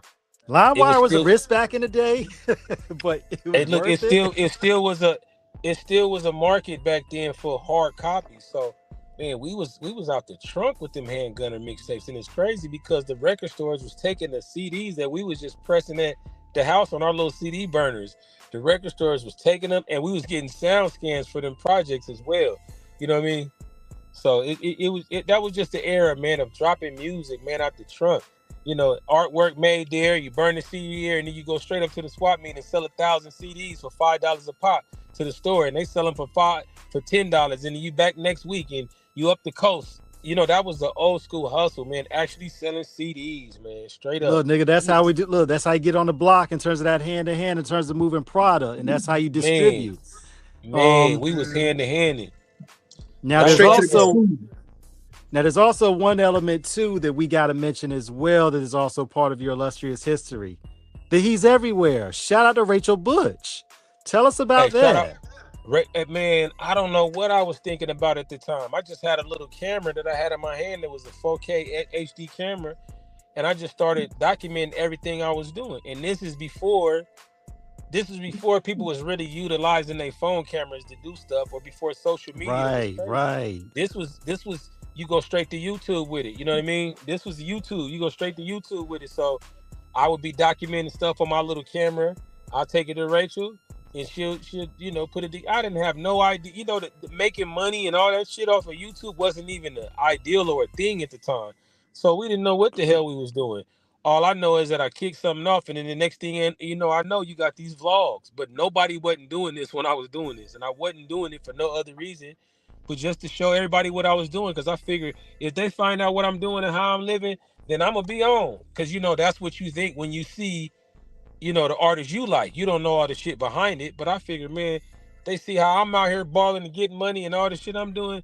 Oh yeah, I'm gonna be platinum in the week. And that's what we thought, and that's how we thought about it, and that's why that was the motivation to making those those vlog. They didn't even have the name at the time. It wasn't no vlog, but now they vlogs. You know what I'm saying? And that's what it But is. you all were ahead of the time in terms of that documentation, man. And I stopped making them because once they started having a actual a button that you could push on social media that basically would do the same thing. You know, your story. Once they start having a story on social media, to me, I felt like, you know, shit, it wasn't really no reason to make them no more. But if I went by all the requests I got for me to still make them, I think I should have kept on making them. But we got up to about episode 40, about around the 40 or something like that. But man, you want to see the history of Mitchy Slick? Forget all this talking I'm doing. Go watch that Mitchy. He's everywhere. You're gonna see a lot of stuff. And if you look back, man, it's hitters from all over the country on there. I be looking at some of them episodes. I be like, damn, that's Paul Wall. You know what I'm saying? I be like, damn, Black Thought was really on that motherfucker with us. Damn, I forgot about that one. Like, damn, that's being funny. That's why when you have a catalog, because you do so much work, then you go back and re-looking at it, you like, dang, I had this dude on the show. Dang, this dude cold up here. Straight up, man. Man, but that's the history of it, and that's the beauty of it, though, because especially when we've looked at the recent times of things that have happened in society, the pandemic, all of that, literally how shit changed overnight, the people that we lost along the way. And you get a little sentimental and sensitive about it because you're thinking about how you really, really were being able to document those moments, not understanding how shit would change. But it's also beautiful because it's a reminder that you were there and that you had people that made it happen with you as well as for you. And those are the priceless memories that can't be bought, and they should be treasured as such. When you think about, in terms of when you made those LA connections, one stands out especially, and it's off of Game's documentary 2.5, My Flag. You and all the homies, Joe Moses, Game. In the video, the white boy with the rag doing a little two-step. We're like, okay, he on the set too. How do you and Game link? Well, that's one of them inevitable things because we from the same school of the shit. I can't even remember how me and Game linked. I might have linked up with Game through his DJ, but it was just an automatic. It was inevitable because of what he was doing and what I was doing. Shit, I can't even remember when I first met Game, man. Shit, I don't know, but I know I pulled up the Game video shoot. I think one day, I might have met Game when he did One Blood video shoot.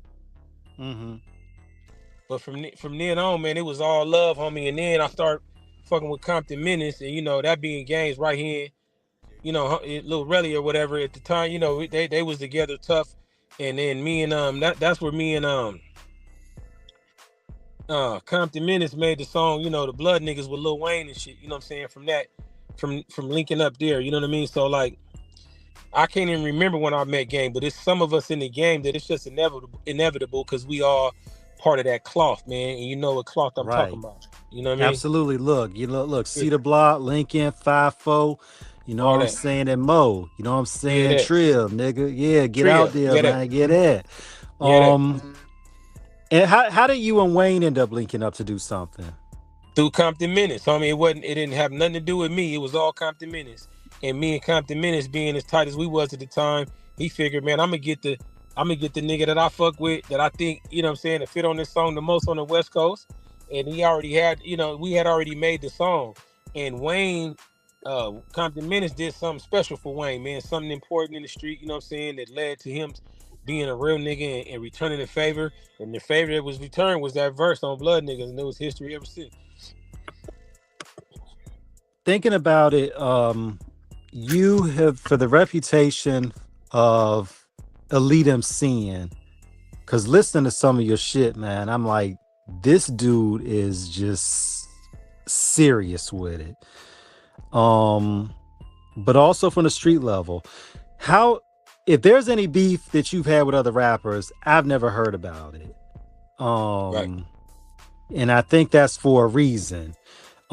How did you avoid a lot of that drama in terms of the music business, getting into it with people at that level?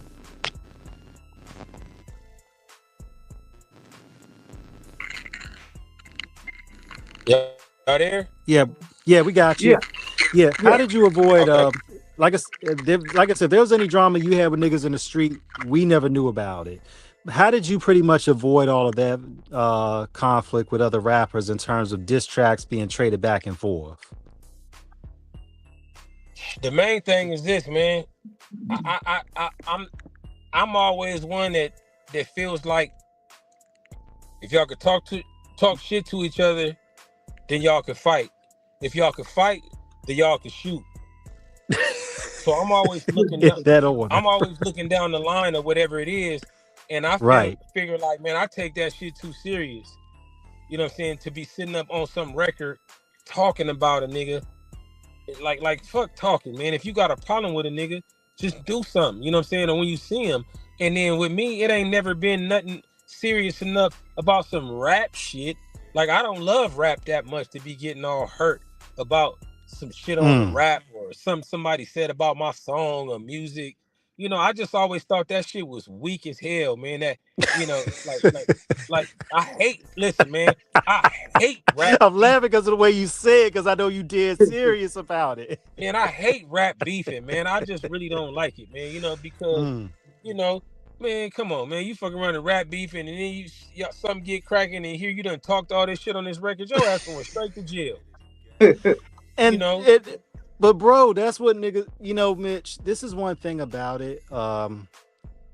And in all seriousness, I think this is something a lot of niggas really don't understand once the shit really lights up, and then blows up like TNT. And the problem is the casualties are indiscriminate in terms of that incendiary. Um, I tell individuals all the time, even me and King, we've seen shit out there. We've had problems with niggas out there. But we always understood one thing. This ain't the motherfucking movies. And lawyers are expensive and jail is bad.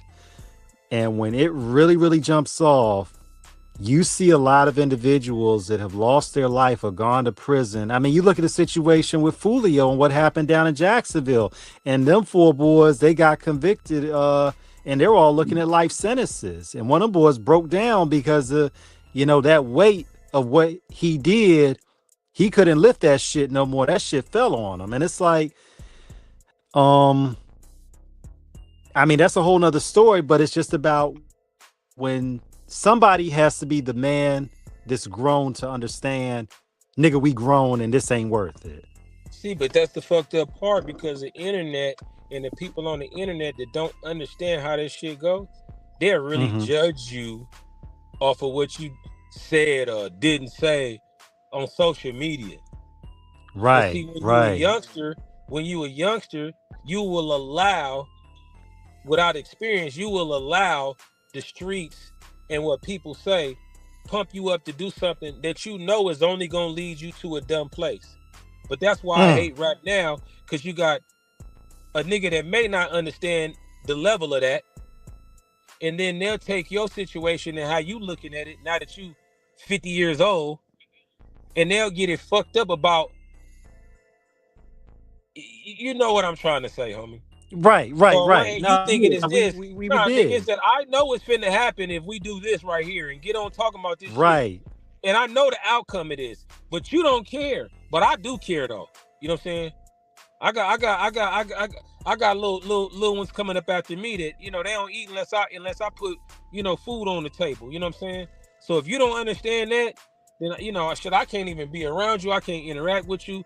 I'm gonna let you crash on your own. But I'm not But with the beefing on whack shit. To me, that shit weak, homie. Straight up. That shit weak, you man. and one thing about it, you've already proven yourself out there in terms of niggas who from the block, understand. We gonna say it out there. Niggas understand the termite squad. They understand that. And it's like this. Real They shit. good at getting rid of pests. Hey, man. But at this time right And now, I'm trying to, I'm trying to build an empire, man. And anything that's getting in the way of that, It's only one way I'm gonna handle that, and that's the best way. And that's how it go, man. When you think what's next for you in terms of, expanding on that empire, and in terms of understanding that, it's about moving forward and not moving backwards. Tell us about your next endeavors in terms of what is going to extend the legacy of Mitchy Slick and his marvelousness, enterprisingness. We've been doing music, so I mean, it's special, but I got a few projects coming out, 3 or 4 projects before I really back up and just get on full executive mode. I got a project with Mikey Keys finna come out. I got a project with my boy Okay. 88. Me All and right. Mikey Keys got the project coming out, and then me and 88 got a project. I dropped a little teaser for that, for a project we got called it's so many albums going. I got Triggeration Station 2. I think I'm finna do that with Mike Keys. I need 2 or 3 songs before I feel it's validated, and I mean it's valid enough for me to name it Triggeration Station 2. And then I got Survivor's Guilt with 88. And then I got Gentlemen of Leisure, and I'm finna put that record out. That's just something I'm doing on my own. But yeah, And you I can't got a forget few Big different. June from 109, man. Tell us about that, because we interviewed June. Hey, young June. Hey, look, June Dog. You talking about June Dog? Yeah, June June Dog. Dog is my Yeah. nigga. I just did something with June Dog that's finna come out, man. Y'all stay looking for that, cause that's active, man. That's one thing. See, it be them artists like June Dog that be inspiring me, cause that boy work. He be putting out Yes. work. You feel me? Salute to the Man, homie, shout out to man. You know Denver what I'm saying? L's Lanes, and shells. man. Straight up. Man, look, him, G Lynn, all of them, Come on, man. G Shout out to Lynn. Homie, them. they got a G movement going on. Shout out to my Denver Lane partners, man. G Lynn, the homie Lil Hawk, fresh out, you know what I'm saying? And the homie June Dog, man, they making a real G push, a real G movement of G music. And I know it's a breath of fresh air to all the G homies that, you know what I'm saying, that came up listening to you know what I'm saying, CDs and cassettes and shit, cause them niggas is bringing back that feeling, man. You know what I mean? Man, I mean, we haven't even got to the shit you did on 105 Records. That track you did, man. I mean, woo! I'm begging some woo. I'm like, what? Hey, they're my brothers, man. Shout out to my East Coast bounty hunters, man. K Dog and them, man. Them is my guys, man. I've been pushing with them niggas for a long time, man. We got that East Coast wrong kind movement going.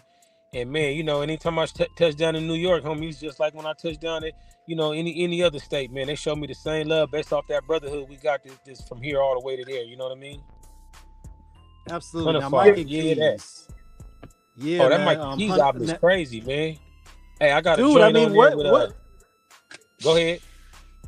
I was just saying, anything those guys do is crazy. What they did with Nipsey, what they've done with Dave East, I mean, good. I mean, what they've done with AZ's Do or Die 3, I'm like, They and we're still tapped trying to in. get them on the show. We still trying to get them on the show. We're gonna get them. Tell them we I see still if I want can them on make the it show. happen, man. But them is some. I have to say, man, them is some of the dopest producers in the game. I don't think they got Yes. all the props and all the flowers they deserve. But everybody they touch, man, it's just for some reason everybody they touch sound better than they did the last time they made a record. You know what I mean?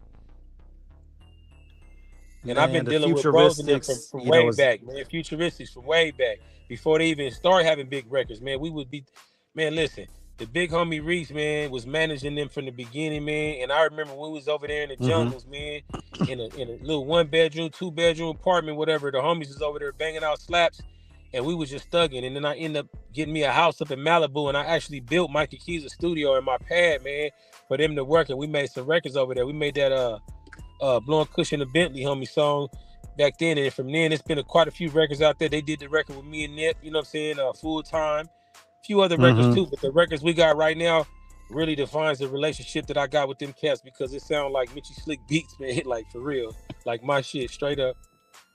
I mean, but everything you've done, everybody you've collaborated with, it's always been a hit. I mean, one song in particular, Imperial, you know what I'm saying? I mean, that was just smooth as hell, man. I mean, and it's Shout out to the like, young homie Ocean. Shout out to yeah, the homie man. Bug on the production, you know what I'm saying? I mean, it's your imprint of incredible is indelible. What you have done for your influence has inspired so many. It's individuals like yourself that make what we do so enjoyable being able to be a part of your history and yours a part of ours, being able to document everything, man. I mean, this is an honor. I mean, we really, you know, we're glad we've been able to make this happen, man. I mean, because we really wanted to do you justice, giving you your flowers and how much we love and appreciate everything you and the whole team have done for the culture. You all have impacted hip hop for the better in every way. I appreciate the love, homeboy. Yes, sir. Yeah, though. Um, One more question, and I'm gonna shoot on one more question before we wrap this up, man. Okay, okay. How were you able to make this transition from rapping to potting? Because it seems like to be the trend of what a lot of rappers are doing now. So how were you able to make that transition with ease?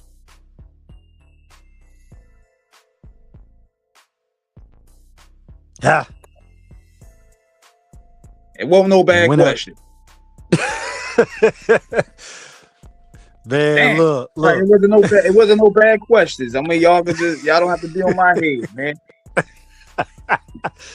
Look, we ask the innocent inquisitors, and we still get interfered with, man. They trying to run. Look, they done interfered on the path of broadcasting, man.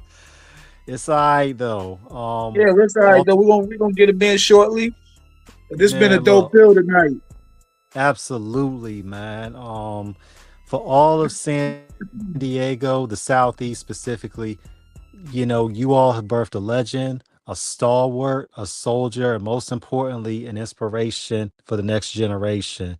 The one and only OG Mitchy Slick. Shout out to CJ and Wrong Kind Records. Shout out to the whole crew out in Lincoln. Shout out to 5'9". You know, everybody out there doing their thing out there, getting G's, however you get it, grinding all time and not sometime. And yeah, man. You know, Yeah, man. King, I mean, We you know, got them back King, right here, man. yeah, we got him Y'all back. stop messing with me, man.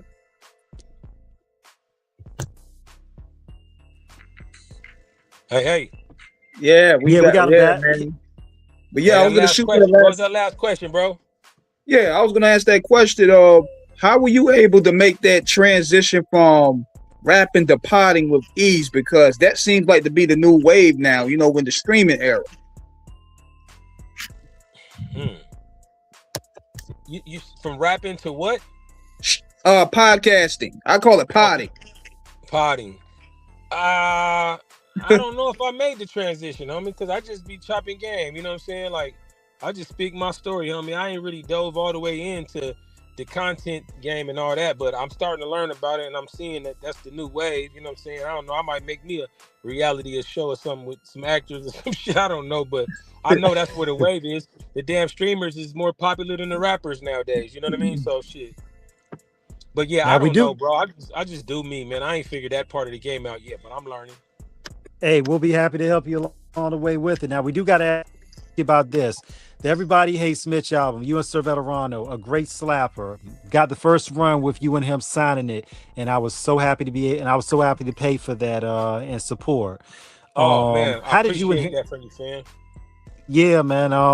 Definitely. If y'all still got some copies of that Triggeration Station on vinyl, I think that's gonna be my next cop for that as well. I got that. You got to see Um, it. It's pretty too, man. Double disc. Double album. It's red. The red wax is dope. Absolutely. How did you and Veterano link for that album? Shout out to my brother Qua over there at Fresh Yard Records, man. Fresh Yard is a company out of San Diego, man. The Fresh Yard is actually a dope ass men's clothing store and brand boutique shit in Dago. And the homie transition, he got everything going, man. He got a coffee shop called Mixed Grounds. He has a record label called Fresh Yard Records. Shout out to all the other label mates, Del Trees for Sean. You know what I'm saying? All Fly, all the homies, man. You know what I'm saying? Veterano is the main producer for the label. And what he did, man, was just reach out to both of us, let me hear some beats. And when I heard Sir Veterano, man, I'm talking about one of the most versatile. I don't even know if that's a great thing, but far as versatility, man, I found a lot of stuff with that dude Veterano, and a lot of those beats he made for me probably don't sound like none of the rest of the shit he ever did, man. But that's my bro, man. You know what I'm saying? And we got a real cohesive style. His beats and my rhymes, man. Shout out to them. But that's all Qua and Fresh Yard Records, man. Shout out to the homie Walt Liquor too, man. Yeah, that. And TA, man. Everything Free that you TA, man. I almost forgot about my nigga TA, man. Free TA. free them, free them. When you think about that transition in terms of merch and everything, in terms of being able to really brand somebody, this is what we represent as a crew, as a clique, and most importantly, getting it. Um, what's it been like to really be able to reach back to the people and let them know, we out here, and this is what it means to us, and we want to y'all to share in what we do.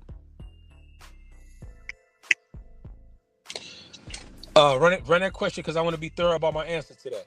What's the What does it mean in terms of the merchandise and in terms of being able to have the stuff out, the merchandise in terms of the album gear, in oh terms of, everything, bro, everything, because yeah, that's the elevation of the brand right there. Can you hear me? Can you hear me? Yeah, we can hear you. We can hear you. Okay, that's the elevation of the brand. Like I got some dope ass shit finna come. I've been working on this tequila. Listen, man, that's my new baby right now. I've been working on this tequila for like 2.5 years now. Man, it's called West Side Tequila, Okay. man.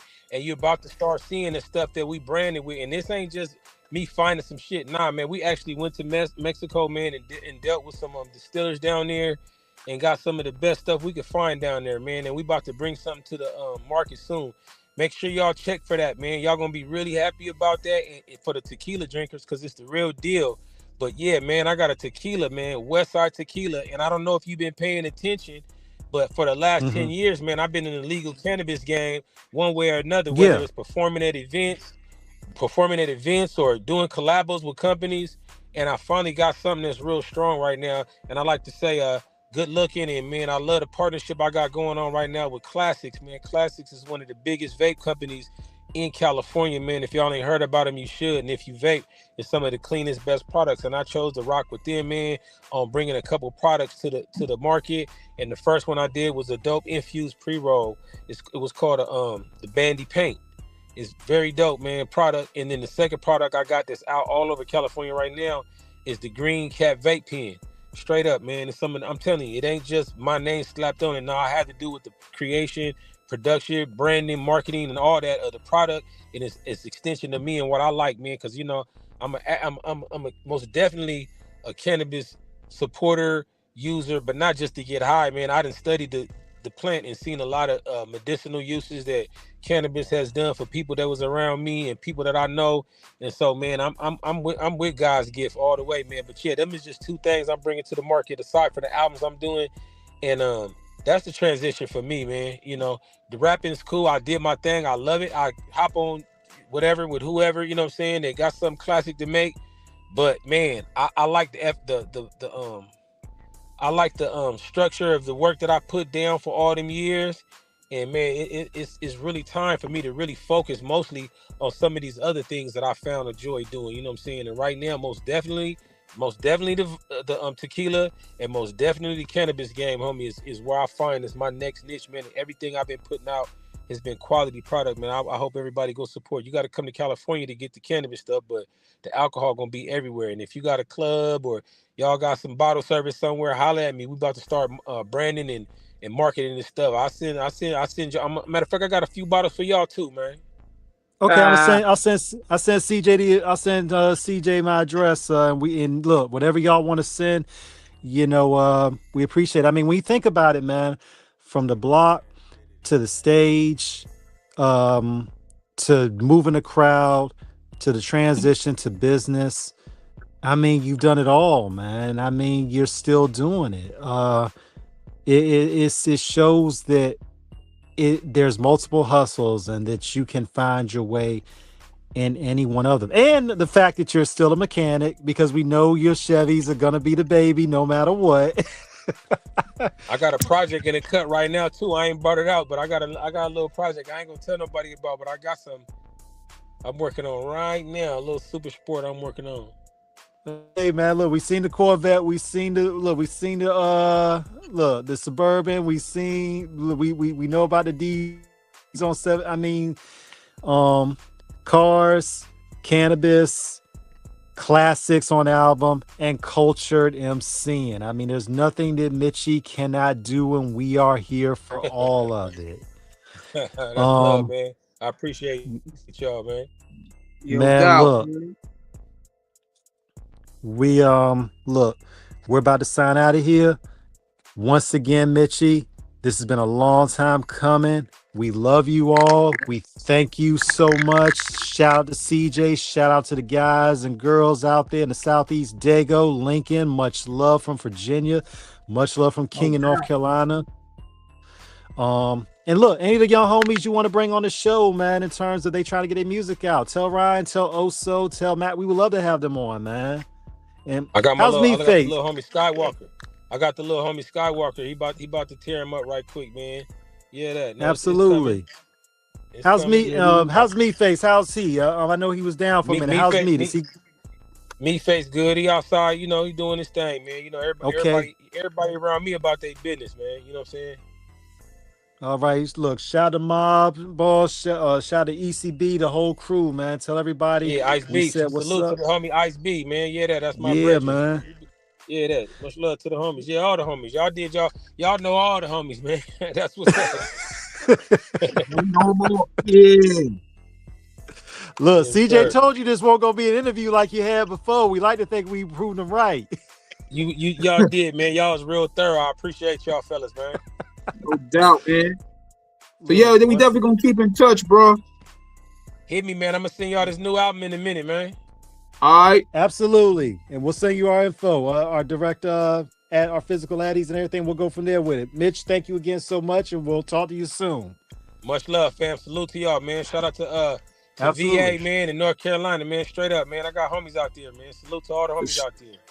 For sure, man. We definitely gonna keep in touch, man. We gonna keep that bridge already built. Much love, family. Definitely. All right. Absolutely. All right, fellas. Thank you again, Mitch. Peace, family. Much love. King, Much take us love, out y'all. of here. All right, we're gonna catch y'all this Friday night, same off the cuff time, same off the cuff radio channel. We thank everybody once again for tuning in. Shout out to our peoples out there in the Diego. Shout out to everybody that tuned in, and we will be out of here. Yeah, that.